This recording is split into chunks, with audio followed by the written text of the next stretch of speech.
Everything is relative. In September 2014, defending their independence, 191 soldiers died on the battlefields. A year later, in September 2015, this figure was 39 people. Diplomatic games, hybrid ceasefires, cooperation with international organizations, and a stubborn struggle at the front have clearly shown their results. The intensity of battles and frequency of use of heavy weapons decreased, which naturally had an impact on the number of losses of lives. War is a path of deception, and hybrid war is a state where misinformation and lies are regular weapons of certain regiments. By waging a maneuver war, like in 2014, the Kremlin could easily manipulate public opinions and people's sentiments. It could literally hide its regular troops in the Donbass steppes by putting its so-called local militiamen in the camera eye of the public.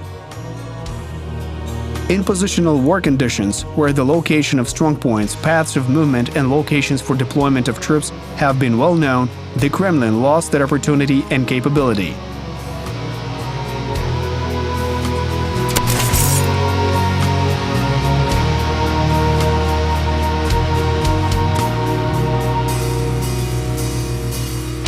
This is the 69th episode of the series History of the War.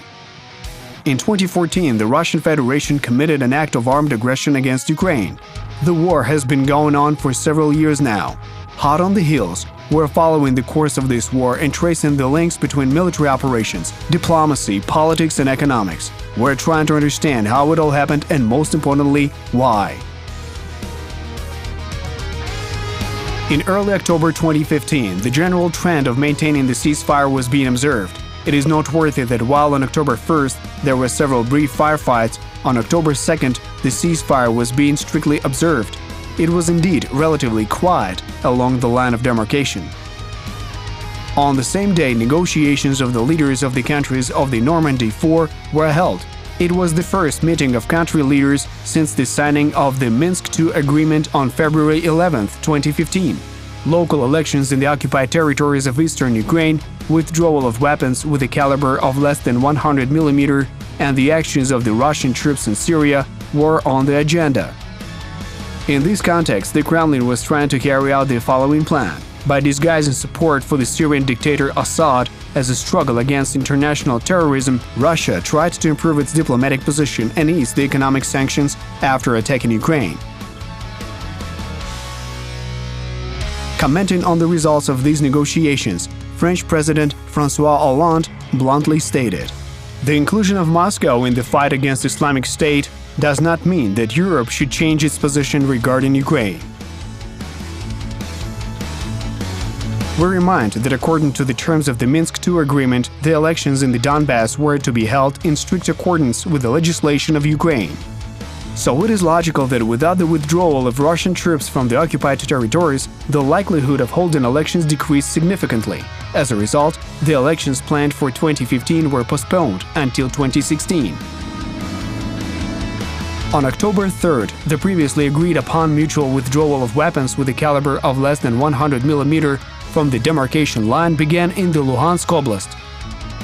However, despite the fact that a full ceasefire was being observed in the ATO zone for 2 days, the militants refused to withdraw some heavy vehicles, which forced the Ukrainian side to mirror their actions and also delay the withdrawal process.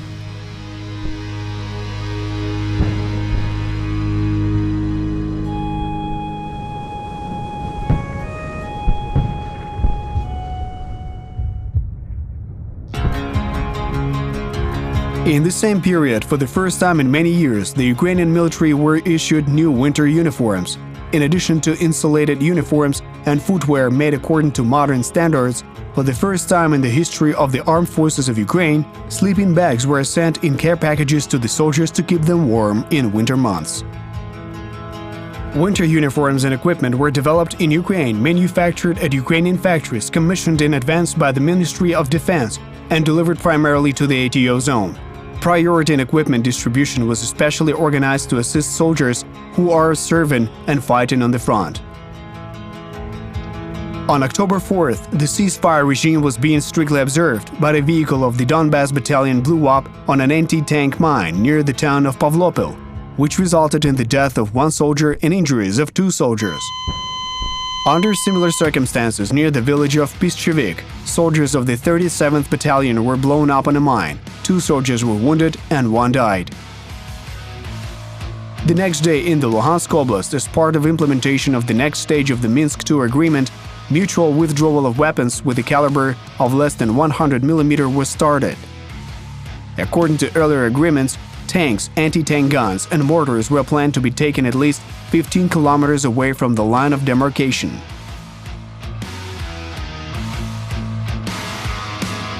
On October 5th, the Ukrainian side landed lists of weapons to be withdrawn to OSCE observers. It is worth noting that a similar event was scheduled for October 20th in the Donetsk Oblast.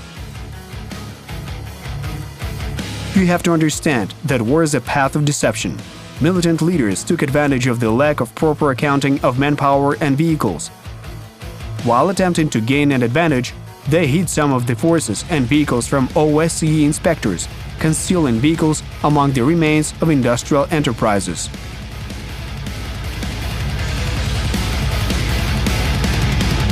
At the same time, the Ukrainian military high command as an official structure was unable to do the same. That is why vehicles were withdrawn in such a way that they could be quickly returned to positions when necessary. As further events will show, the very fact of the presence of heavy armored vehicles in the immediate vicinity of the front line prevented the militants from undertaking offensive actions and was basically a deterrent to their next operations.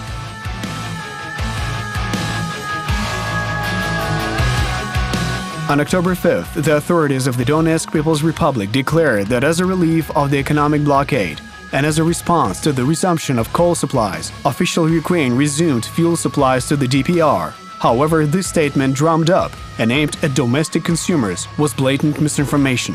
In essence, the needs of Russian industry are completely covered by its own coal, so Russia has absolutely no need for coal produced in the Donbass. The real consumers of coal remained in the territory that is under the control of Ukraine. Therefore, despite all the propaganda in the Russian mass media and the ideological differences, coal shipments continued almost without delay.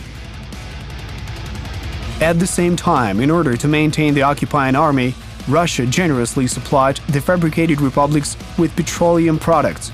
Be that as it may, the resource was often sold illegally, which occasionally led to the shortage of fuel at gas stations. And the statements made by the leaders of the so-called New Russia in this context were nothing more than a way to divert people's attention from the actual problems and were an attempt to reduce the level of tension in society. The ceasefire was mostly observed on October 6th and 7th. That allowed for completing the withdrawal of tanks from the contact line, which was noted in the reports of OSCE observers. The calm in the ATO zone made it possible to work on solving humanitarian issues that inherently accompany any forms of hostilities.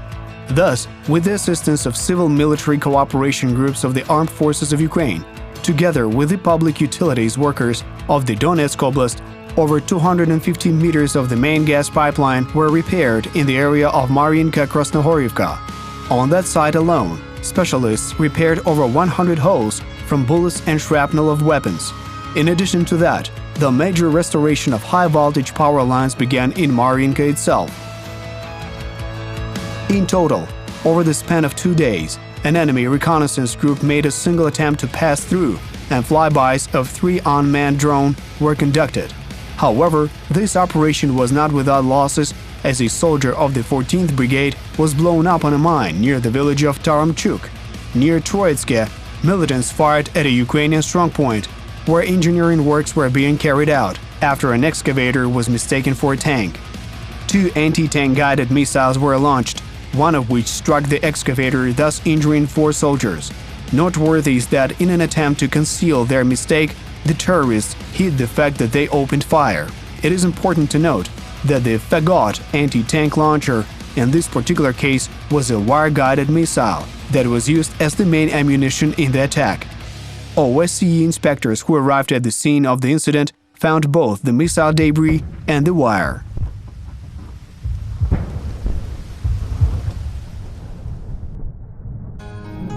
It should also be noted that the ceasefire at the front does not correlate in any way with the work of the agents and special services that oppose it. So, on October 9th, in the town of Kamenske, a militant of the Oplot group was detained. The authorities found 4 grenades and 200 grams of tortyl on his body. In Drushkivka, a 19-year-old militant turned himself into the police and confessed. In Chernivtsi, arms dealers were detained. On the same day, in the town of Ternivka in the Dnipropetrovsk Oblast, the Security Service of Ukraine detained another terrorist. The 35-year-old local resident underwent special training at a militant training camp in the territory of the annexed Crimea in the summer of 2015. As instructed by his supervisors, he constantly reported the movements of the Ukrainian troops and formed a unit to carry out acts of sabotage and terrorism in the western part of the Donbass. In parallel with these processes, the long-term military exercises Fearless Guardian 2015 were being held as part of international cooperation at the Yavoriv training ground in the Lviv Oblast. As part of the exercises that started back in April 2015, instructors from the United States used the stream method to train both different Ukrainian military specialists and entire units to conduct and support operations in compliance with strict NATO standards. Needless to say, the very fact of the presence of a sufficiently large American contingent on the territory of Ukraine had a deterrent effect on the Kremlin. October 10th was yet another day of the ceasefire, and the withdrawal of weapons continued. Taking advantage of the absence of shelling, anti-terrorist operation forces were reinforcing their positions and demining and restoring infrastructure facilities. At the same time, in the occupied territories, the militants were using weapons in redistribution of spheres of influence. Thus, in the residential quarter of Donetsk, mercenaries engaged in a bloody street fight with the use of small arms. Typically, the very next day, the pro-Russian media announced a tank shelling of the Kievsky district in Donetsk. They announced the death of 1 militant and the injury of 1 local resident. It's important to understand here that such manipulation is just a way to cover the tracks of criminal fights, which are in no way related to the course of war. Russian propagandists simply repeated the statements of local criminals without even trying to get to the bottom of the situation. On October 11th, there was no shelling of Ukrainian positions, but the militants changed the tactics of their actions. By firing inaccurately at Ukrainian positions, the terrorists sought to provoke the Ukrainian army to return fire. The Russian media also became more active after the change of tactics and once again started accusing Ukrainian security forces of breaking the truce. At the same time, the anti-terrorist operation forces were diligently observing the Minsk truce. In some situations, this tactic caused discontent among soldiers, as commanders literally forbade them to fire at spotted targets. The fact is that the level of discipline decreases rapidly in militants not engaged in war, and this in no way helps improve the image of the fabricated quasi-republics. On the backdrop of the pressure of sanctions and the start of the Syrian campaign, the Kremlin cut the financing of the New Russia project, which also had a serious impact on the personal financial well-being of certain field commanders. This factor led to an increase in the frequency of clashes between various criminal syndicates, which eventually led to a further worsening of the criminal situation not only in the occupied territory but also in the Rostov region of Russia, where incidents of armed robbery became more frequent. Considering the fact that no one needed militants from Donbass in Russia and that every such soldier could be tried for being a mercenary, a strict border regime with enhanced filtration measures between the occupied territories of Ukraine and the Rostov region of the Russian Federation was introduced. And while the Kremlin forgot about its rank-and-file soldiers in cases of the failure of operations, it certainly forgot about the volunteers who believed the propaganda as soon as they crossed the border.